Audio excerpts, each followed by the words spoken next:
Okay, good morning class. Children, today we shall start this section, what has made India a federal country and how we practice federalism in India.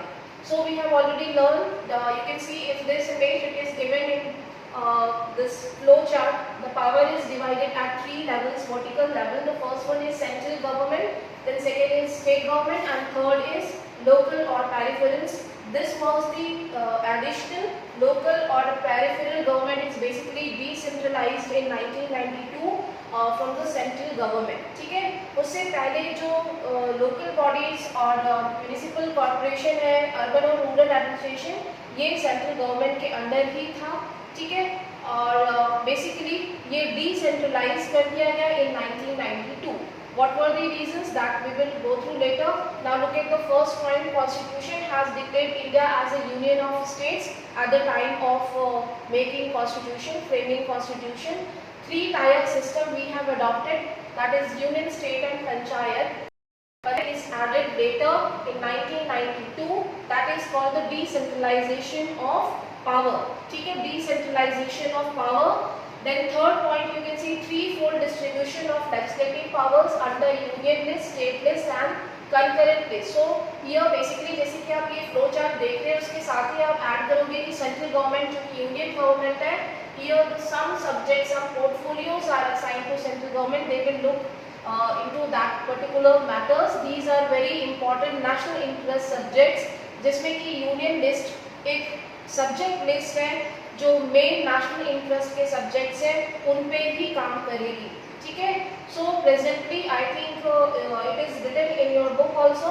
Eight present there are 97 subjects included in this list, union list. For example finance, defence, foreign affairs and railways. ठीक है, and we can say RBI. ये सारे जितने matters हैं ये union government देखती है. ठीक है, इसमें स्टेट किसी भी तरीके का कोई इंटरफेरेंस नहीं कर सकता. आरएसएल में तो ये नेशनल इंटरेस्ट के सब्जेक्ट हैं. स्टेट गवर्नमेंट या हम कह सकते हैं कि लोकल गवर्नमेंट को नोट प्रिंटिंग के लिए, करेंसी प्रिंटिंग के लिए ये नहीं दिया जा सकता. ये सिर्फ सेंट्रल गवर्नमेंट ही करती है. बैंकिंग, आरबीआई को मॉनिटर करना, RBI is under the union government. ठीक है, railways, defence, all the forces are under the union government.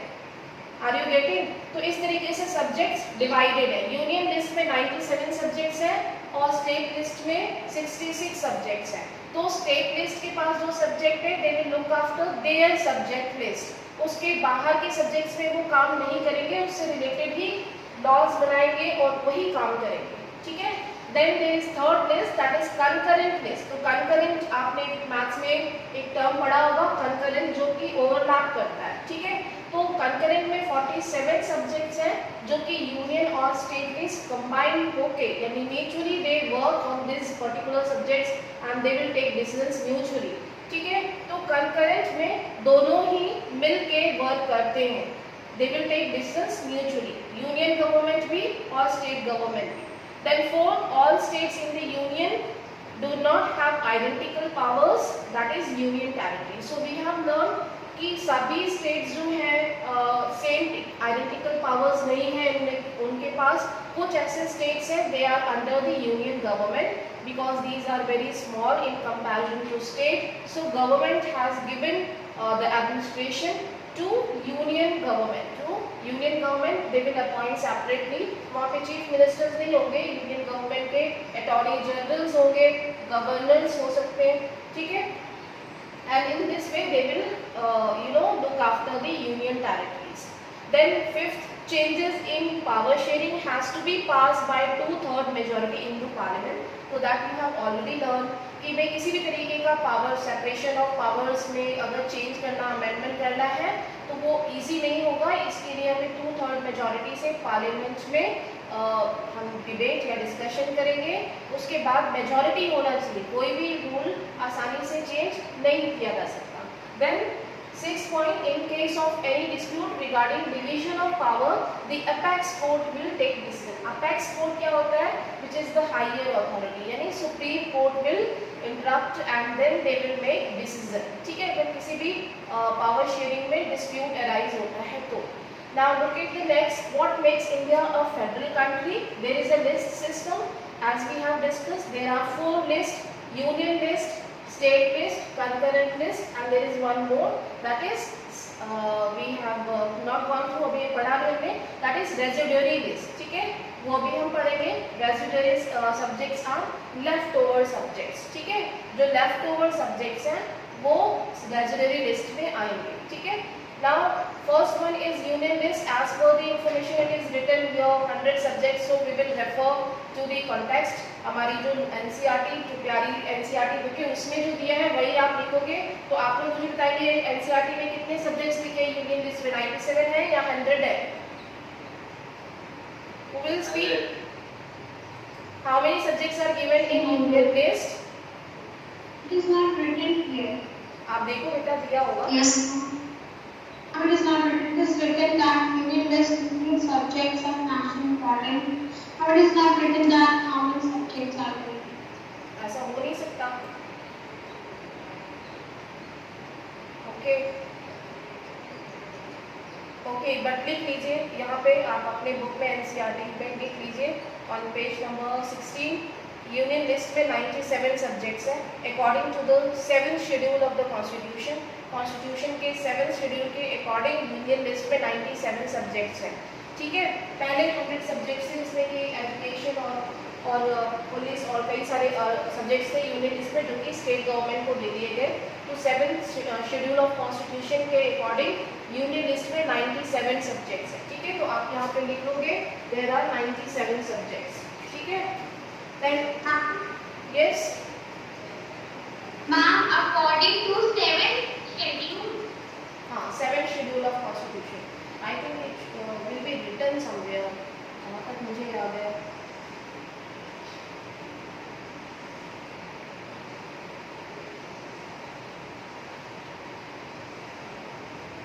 मेरी 9th क्लास में पढ़ा हुआ मैंने अगर दिया नहीं है.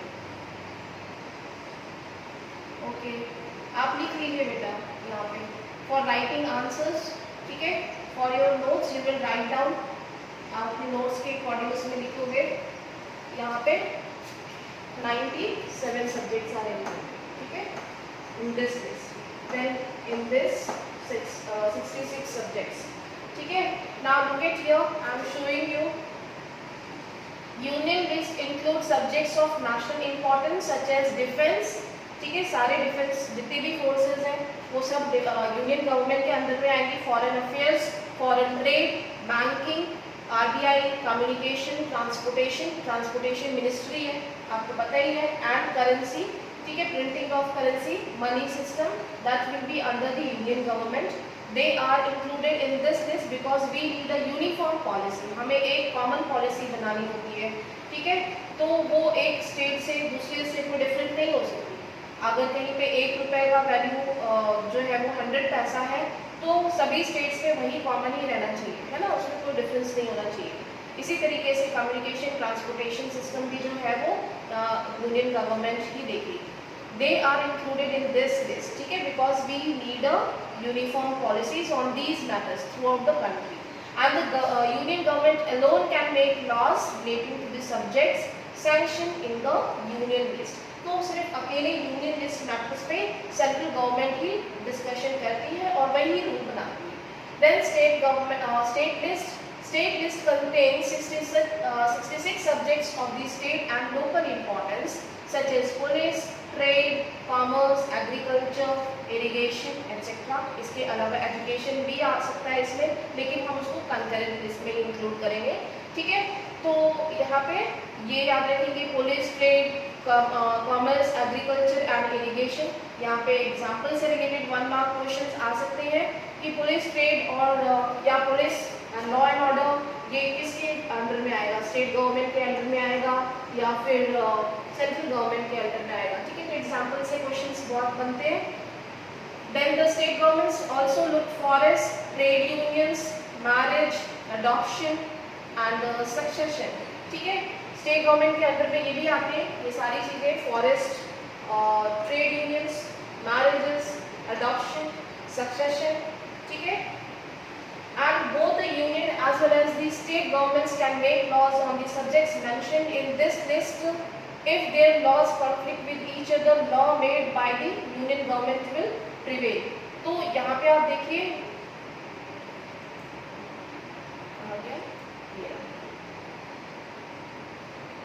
Is it visible to you, everyone?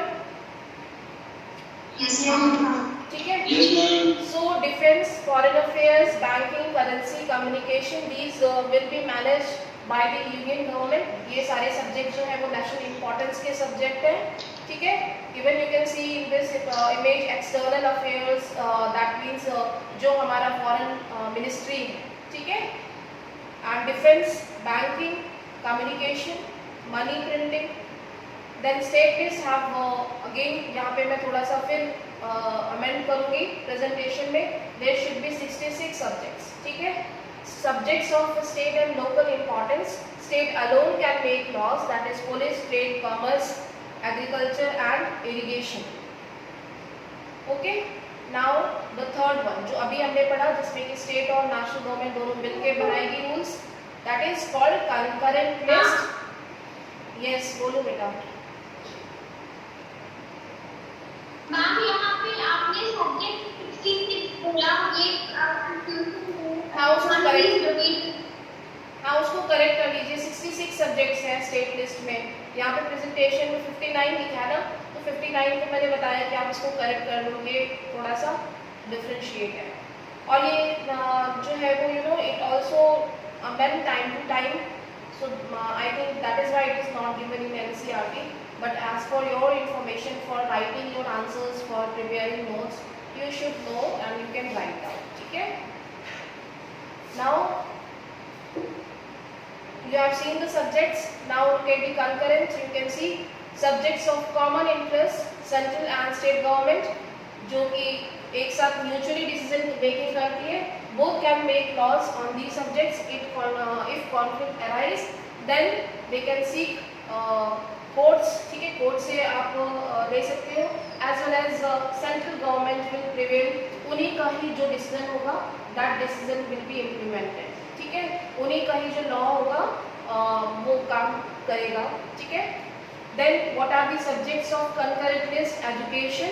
Education state government भी देखती है और central government भी देखती है. ठीक है, like CBSE, that is Central Board of Secondary Education. Similarly, there are state boards.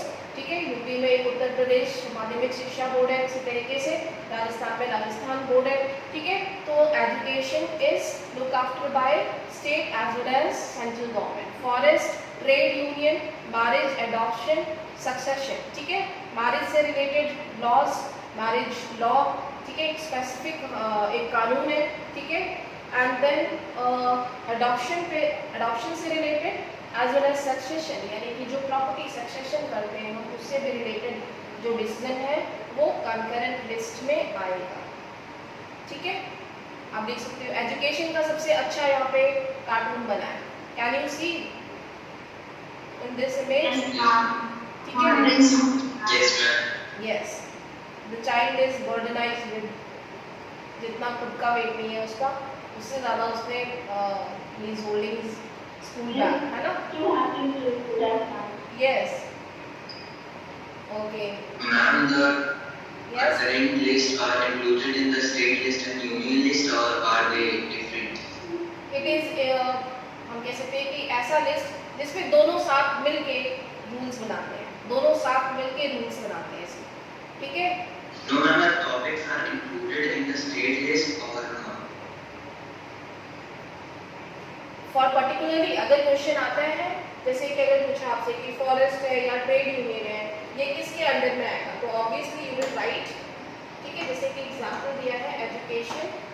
Education अगर लिखा है कि education comes under which list. ठीक है, तो व्हाट यू विल राइट, आप किसके अंडर में लिखोगे, कंकरेंट लिस्ट में लिखोगे. ठीक है, ऐसे क्वेश्चन 1 मार्क्स क्वेश्चन में ऐसे बहुत आते हैं. Education comes under the concurrent list. ठीक है, आपका ये सिंपल सा होगा क्योंकि कंकरेंट लिस्ट का मतलब ही है स्टेट गवर्नमेंट और यूनियन गवर्नमेंट. ठीक है, बोथ मेक्स लॉज. एनसीईआरटी में नहीं दिया है. हम दिया है मैम, आप मेरे बुक में ऐसा ऐसी कैसी बुक है ये? बिकॉज स्टेट लिस्ट है और आपके पीडीएफ में भी नहीं है, दोनों स्टेट लिस्ट में ही कंकरेंट लिस्ट के सब्जेक्ट्स के मिक्स करना। अच्छा यहाँ पे Yes, ma'am, mix देखो, ये कर जो दो। पेज नंबर 17 है इसी पे मिक्स लिख लो यहाँ पे। ये जो है ये कंकरेंट लिस्ट है, ठीक है, ये जो है ये कंकरेंट लिस्ट है, ये वाला PDF is not visible to us. You can only see the whiteboard.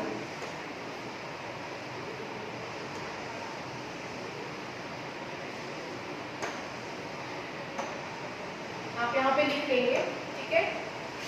It is mentioned on the top of the 17th page. You can see the state government, forest, trade, union, marriage, adoption and succession. Both the union as well as the state governments can make laws on these subjects mentioned in this list. ठीक है, जो ये वाली list है इसमें ये सारे subjects आएंगे, ये वाले सब्जेक्ट्स, ठीक है, जो यहाँ पे इस लिस्ट में मेंशन है। That is forest, trade unions, marriages, adoption. It's not there. क्या कह रहे हो बेटा? एजुकेशन नहीं है आप एग्जाम्पल। एजुकेशन इंक्लूड होगा बेटा इसमें, आप लिख लीजिए। है। I have to कंफर्म कि ये मेरे पास जो पीडीएफ आ रहा है इसमें कोई प्रॉब्लम है या फिर कुछ चेंज हुआ है, ठीक है, लेकिन education I am 100% sure that education is included in concurrent list. There is no doubt. ठीक है, तो एजुकेशन इसमें ही आप लिखोगे and forest, trade, union, marriage, adoption, succession ये सब concurrent list के ही सब्जेक्ट्स हैं। There are 47 subjects included in the concurrent list. ठीक है, 47 subjects included है according to the 7th schedule of the constitution. ठीक है, and both union government and state government दोनों मिल के concurrent list पे सब्जेक्ट्स पे कानून बनाने का काम करती है। ठीक है, concurrent का मतलब हो गया स्टेट और सेंट्रल गवर्नमेंट दोनों, ठीक है, सेंट्रल गवर्नमेंट और स्टेट गवर्नमेंट दोनों मिल के concurrent पे काम करते हैं। Okay, if their laws conflict with each other, then the law made by union government will be implemented. That is clear, everyone? Now the last one is residuary list. ठीक है, residuary list. According to this, page number 17 पे देखोगे second paragraph. This is called residuary subjects. Residuary subjects हम उसको कहते हैं children जो कि left over subjects हैं, जो बचे हुए subjects हैं और जिनका कि हम कह सकते हैं need for making laws on these subjects is the need of the hour, demand of the modern times. Basically जो 20 और 21st सेंचुरी में जो हमारा सबसे ज़्यादा जो ग्रोथ हुआ है, the booming sector, that is IT. ठीक है, IT sector is booming sector, so we need to make rules, regulation, IT laws, cyber laws. ठीक है, सो यहाँ पे these subjects are included in the residuary list. ठीक है, आर यू गेटिंग? तो यहाँ पे कंफर्म नंबर ऑफ सब्जेक्ट्स नहीं मेंशन है लिस्ट में, यानी कि हमारे शेड्यूल ऑफ द कॉन्स्टिट्यूशन में, but basically it includes subjects like computer, software that came up after the constitution was made. According to our constitution, union government has the power to legislate on these subjects. ठीक है, तो residuary subjects में भी जो कानून है, जो laws है, वो कौन बनाता है? गवर्नमेंट बनाएगी, यूनियन गवर्नमेंट, जो नेशनल गवर्नमेंट है। ठीक है, तो आपने अभी देखा कि साइबर लॉज गवर्नमेंट ने अभी इम्प्लीमेंट किए हैं कुछ महीने पहले, recently. It is related to the IT, computer, software, yes, so actually these subjects are looked after by the central government. तो central government ही इससे related rules बनाएंगी। clear हो गया इतना? ठीक है, yes ma'am.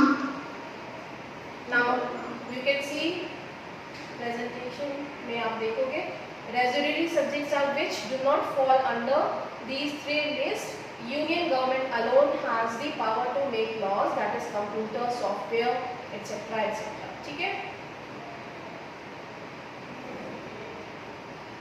Okay, you can say अभी जो हम बात करें कि some of the Indian states enjoy power, legislative powers, जहाँ पे कि assemblies हैं, right? लेकिन कुछ ऐसी small units हैं, they enjoy union power. Union power मिलती है वहाँ पे very little power. राइट, तो अभी कुछ फॉर्मेशन चेंज हुए हैं हमारी यूनियन टेरिटरीज में। There territories do not have the powers of a state, Central government has a special power in running these areas. ठीक है? That is Chandigarh, Lakshadweep, Delhi, Puducherry, Andaman Nicobar, Lakshadweep, Daman, Diu, Dadra and presently you can see यहाँ पे अगर हम देखेंगे तो हमारा जो जम्मू एंड कश्मीर एंड लद्दाख ये दो पार्ट्स हैं, ये वाला पार्ट इसमें नहीं दिया है ना। अब आप यहाँ पे देख सकते हो इस मैप में दिया हुआ है जहाँ पे मेरा कर्सर है, जम्मू एंड कश्मीर एंड लद्दाख, ठीक है। ये दोनों भी recently these has been introduced after the abrogation of 370 article, 371 article को हटाने के बाद these territories has been introduced as union territories, means union government is looking after the administration, the laws for these two union territories, ठीक है। बाकी सारी part आप देख सकते हो कि जो अपर नॉर्दर्न मोस्ट पार्ट है वो that is POK, LOC and in the eastern side that is Aksai Chin, that is occupied by China, ठीक है।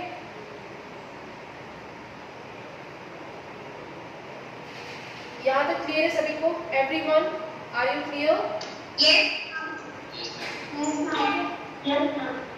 I think it is very easy and once you will go through the reading of the chapter you will understand. देखने में NCERT थोड़ा boring लगता है लेकिन जब आप पढ़ोगे तो आपको बहुत अच्छे से समझ में आ जाएगा, ठीक है। It's 10:13 now. I will not take much time. I think ये आपका मैथ्स पीरियड ही है। Any doubt, any question? किसी को कोई डाउट है? किसी को कोई क्वेश्चन? Okay. So children, आज 5 अगस्त है और आज ही के दिन आर्टिकल 370 हटाया गया था, आपको याद है कब हटाया था? है ना। और उसी से रिलेटेड हम टॉपिक पे डिस्कस कर रहे हैं। 370 आर्टिकल जो है वो स्पेशल प्रिविलेज था जम्मू एंड कश्मीर के लिए, लेकिन वो 5 अगस्त को हटा दिया गया था, ठीक है। और आपको याद है जब हटाया गया था तो last 2 years back you know Article 144 was implemented, curfew, ठीक है। तो our online networks and everything was closed at that time, that year. याद आया आपको? ठीक है। आपकी इन्फॉर्मेशन भी बता रही हूँ, आपको ये सारी इन्फॉर्मेशन याद रहेगी हमेशा, ठीक है। इसके अकॉर्डिंग 35A स्पेशल सिटीजनशिप जो मिली हुई थी कि जो लोग हैं वो जम्मू एंड कश्मीर के लोग किसी और जगह पे सेटल नहीं हो सकते, या बाहर के आउटसाइडर्स हैं वो जम्मू एंड कश्मीर में कोई लैंड या प्रॉपर्टी परचेज नहीं कर सकते या वहाँ पे सेटल नहीं हो सकते, है ना। तो कुछ स्पेशल प्रिविलेजेस मिली हुई थी जो कि इसके हटने के बाद अब यानी कि जम्मू एंड कश्मीर के लिए बहुत ही उनकी डेवलपमेंट के लिए हटना एक बेनिफिशियल स्टेप था, यूजफुल स्टेप था, ठीक है। एक और इम्पोर्टेंट इंफॉर्मेशन है, you should try to find out and try to research that India has got the temporary place position in क्या बोलते हैं यूनाइटेड नेशन सिक्योरिटी काउंसिल, ठीक है। यूनाइटेड नेशन सिक्योरिटी काउंसिल में इंडिया को पोजीशन मिल गई है, तो ये हमारे